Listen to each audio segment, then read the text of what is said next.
So I am back with another, I call it book vlog, more so like a book sit down. So in this particular before we get into it, go to the playlist to see all my book vlogs and or sit downs so you can catch up on what I've been reading, what my suggestions have been, what I've read on 2019, 2020, 2021, 2022, 2023, and now 2024. So go check out those videos. I appreciate everyone who has viewed those videos, my book videos, and who may have commented and or like. I appreciate it. If you are not subscribed, as the YouTubers say, subscribe, like it, and all the things. So we're gonna get into it. This particular video, we're talking about memoirs and or autobiographies, and what I typically try to do when I curate my list for the year, I always try to include at least one memoir. And typically the way I choose my memoirs, like what I'm going to read, is based on people who I may be interested.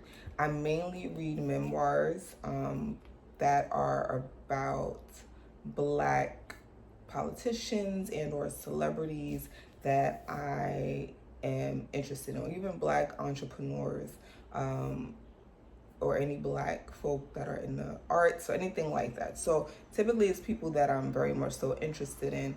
I will read their memoirs. So I am going to share with you the memoirs that I have. Some I've read already, some are to be read, and I'll show you what those choices are. Some of these books have been gifted to me. Some of the books, of course, I purchased myself. Every Christmas, I do give my parents a list, which include books. But there you go. So we'll start with the first one, which is Brown Girl Dreaming by Jacqueline Woodson. This is, I consider it a memoir. Jacqueline Woodson is an amazing writer. She writes in a poetic tone. If you can see here how the book is laid out, like poems. And in this particular book, Black Girl Dreaming, it is Jacqueline Woodson sharing her childhood growing up as an African American in the 1960s and 1970s. And I chose it because I love Jacqueline Woodson. I read her book, Red at the Bone. She's also a member of my illustrious sorority, Alpha Kappa Alpha Sorority Incorporated. And I read Red at the Bone, and then when I saw this book, I was like, oh, this looks amazing. And I like the way she writes. It's so eloquent. It's easy read, free flowing, just a beautiful read. So I really wanted to give this book a try. This book is for ages 10 and up. So for all ages, essentially 10 and up. And I look forward to getting into this book by Jacqueline Woodson, Brown Girl Dreaming, which is also a New York Times bestseller.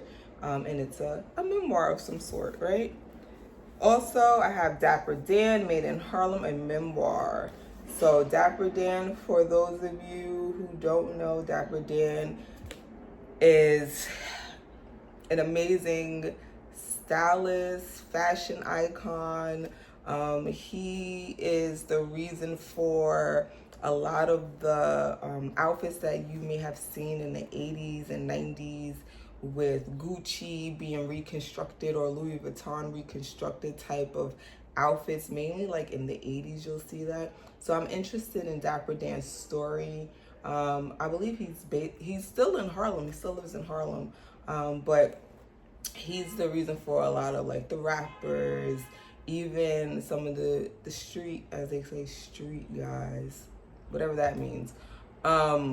He's the reason why, you know, musicians in hip hop, R&B would wear certain type of deconstructed clothes inspired by Gucci or Louis, things of that nature. So I would like to get into his story and learn a little more about Dapper Dan, who is still a fashion icon till this day. Again, I think he partnered officially with Gucci or Louis Vuitton maybe a year or two ago. And I think even maybe the Gap. Don't misquote me. But I'm looking forward to reading more about Dapper Dan. The Color of Water by James McBride.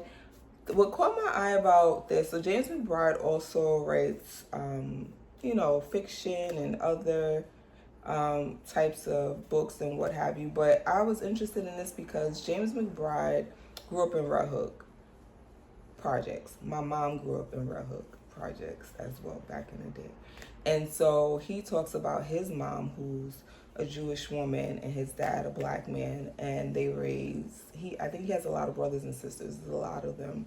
And his mother raised them as, clearly a white Jewish woman in Red Hook, Brooklyn, and just wanting to know, what that experience was like for him. I read the first couple of pages and I was just like, wow, this is interesting. I like learning about other people's lives, and their experiences. And so I thought the first few pages read very amazingly. So I wanted to hear more about his experience, his mom's experience, raising children in Red Hook, as, a white Jewish mom to children who seemingly, they are black, their father's black and present as such. So I wanted to get into this. Then you have The Bold World, a memoir of family and transformation. By Jodi Patterson. So I've read this book already, thoroughly enjoyed it. I've talked about it before. Jodi Patterson is also an advocate for the trans community. In her memoir here, which I love, right? She talks about her life, her upbringing, her family and such. And then she talks about one of the pivotal moments in her life where her child, Penelope, came to her when they were about 3 years old and said, "Mom, I'm a boy." And Jodi is like, okay, what does that mean? And not having, all the literature and resources to figure out how to assist her child in this process and what her child was feeling, and what her child came to her saying, that they were a boy, not a girl. And so she goes into how she was able to support her child in that process, what support she received to really be a supportive parent to a child who provided this revelation to her, trying to figure out what would her role be. But outside of that, the book paints just this big picture of who Jodi is, who her family is. She went to HBCU, she went to Spelman, she lived in Brooklyn. I think she still lives in Brooklyn. Like, it's an amazing story, and I encourage you all to read it. The next book that I did read is Cicely Tyson, Just As I Am. Let me tell you something. This book was amazing, okay? I got to learn a lot about Miss Cicely Tyson. It's so good to see where folks started from, where they've come from, where they've lived, how they've grown up, the people they encountered. It was an amazing, great read. She is an honorary D9 member. Specifically, she's a member of Delta Sigma Theta Sorority Incorporated. She talks about how she, navigated life and living in New York, growing up in New York. Her relationships, specifically her relationship with Miles Davis.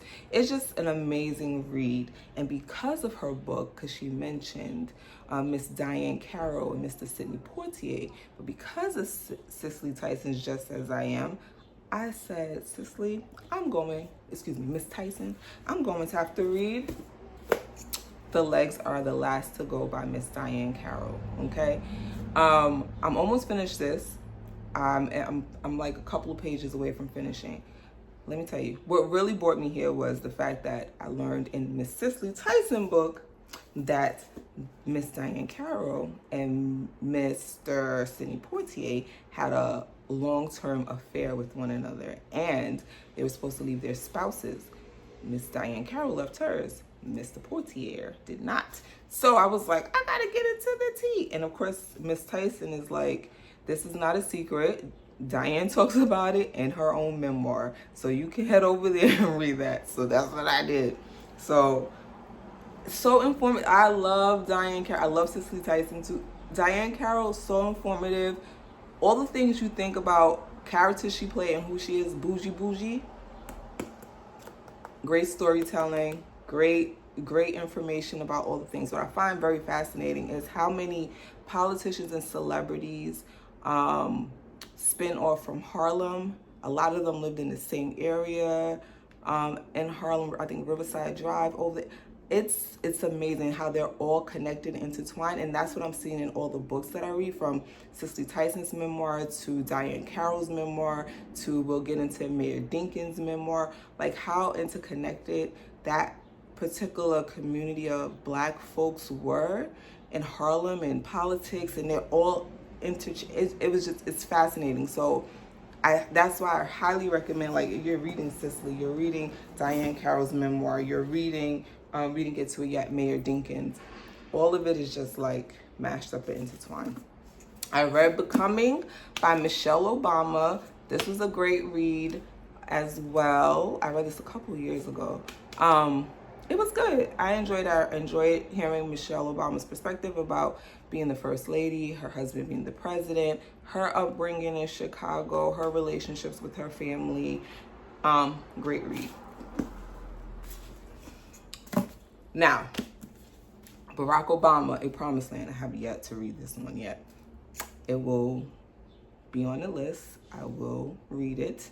It's gonna get done.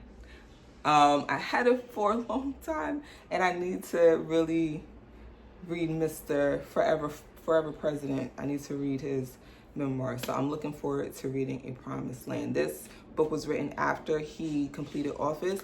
It sounds like there will be a second part to this. Because Mr. President felt like he wasn't able to get everything he wanted to capture about his presidency in one book. So, and mind you, this book is, this book is, it's a lot of pages, 706 pages, but I've read books that were a lot longer. Looking forward to reading A Promised Land, genuinely looking forward to reading that. Also, I received from my parents Thicker Than Water, Kerry Washington, her memoir. I'm looking forward to reading this. I'm looking forward to reading. I keep saying I'm looking forward to reading. Yes, I am. That's why we're here, because I am looking forward to reading. So what captured me about this memoir with Kerry Washington was her learning, as she was going on her book tour, learning that her father isn't her biological father, that her mom and her dad were having difficulties conceiving. So her mother went ahead and I believe used donor sperm in order to be able to have Carrie. So I found that fascinating, especially because her mother did this in a time where I imagine it wasn't popular to go about IVF and using donor sperm to have a child, to conceive a child. Now it's like second nature. People are talking about it more, but I imagine the year and during the time just before Carrie was born, that wasn't like something that was discussed heavily, or and a lot of folks may not have partake in that method of conceiving a child. So, and she didn't find out until she was older, much older, adulthood, that her parents decided to utilize donor sperm in order to have her. And then the way she found out was when she was going to do, what is that? I forget the name of that show. But they do research about your ancestry, and they have celebrities on it. And when it was time for her to do that whole process, that's when her mom was like, we got to tell you something because, you know, because in that process, she would have found out that her dad, he is her dad, he raised her, it was not her biological father. I also decided to get Megha and Marley, and the love story that awakened America. So in some respects, I'm going to say that this is a memoir in some respects, but it is also highlighting the relationship between Medgar Evers and Marley Evers. Medgar Evers, of course, was a civil rights activist who unfortunately was assassinated, clearly due to his beliefs of equity, equality, and all the things, especially advocating for Black folks. And in a time, we are still in a time where racism and all the things were prevalent. So I look forward to reading about their relationship, and, you know, the impact is always interesting. And I always wonder, you know, the impact that some of the civil rights folks, their wives, their counterparts feel when they are taken from this earth because of their beliefs and their fight for freedom and equality and so forth. You know, Malcolm X, Martin Luther King, Medgar Evers, and those are the ones that we are aware of, that we know of. So find that interesting. I'm gonna get into that. And then A Mayor's Life, which I did read, by David Dinkins, the first Black mayor for New York City. Okay. Love Mayor Dinkins. I think I said this before in another video. I was in elementary school and we took a trip to Gracie Mansion, and his wife, Gracie Mansion is where the mayor stays. His wife read a book to our class called Tar Beach. I still have that book. I wish I would have brought it here with me to have it on camera. It is in my living room. I still have that book from elementary school, and she gifted us the book. And so that's how I remember Mayor Dinkins. And when I saw that he had a memoir, I was like, oh, I gotta read it. So good. Anyone who wants to be a mayor, the blueprint to a lot of things is in here. Y'all don't gotta recreate the will. You know what I'm saying? A lot of things that the city needs now, he did then. He's the reason why we have Restaurant Week. He is the reason for a lot of different things that are positive to the city. So if you are interested in politicians and so forth, this is a good one to read. It's so cool. He went to Howard. Yes, he went to Howard University. He was a member of Alpha Phi Alpha fraternity. His wife was a member of Delta Sigma Theta, and his sister was a member of Alpha Kappa Alpha Sorority Incorporated. So and he majored in math. He has such a good story. So if you're interested, I recommend all these books, even the ones that I have yet to read yet, because I know they're going to be good. So yeah, that's A Mayor's Life, David Dinkins. So those are the memoirs that some I've read, some I have yet to read, that I'm going to read. I hope you enjoyed this video. I hope that you would check out some of these memoirs as well. Thank you for watching. I appreciate it. Appreciate it very much. Share this with a friend who's also a book lover, okay? So get your read on. If you have read any of these, let me know that you've read them. Just don't tell me if you liked it or not. Because again, for me, it's so weird. I know, it's interesting. If someone tells me they didn't like a book and I have it and I want to read it, I'm just like, oh shoot, that I didn't like the book stays in the back of my mind. And I'm just like, should I read this book? But of course I should. But anyway, don't tell me if you liked it or didn't. Just tell me which ones you read or which ones you now want to read. Okay, thank you. I see y'all soon. Bye.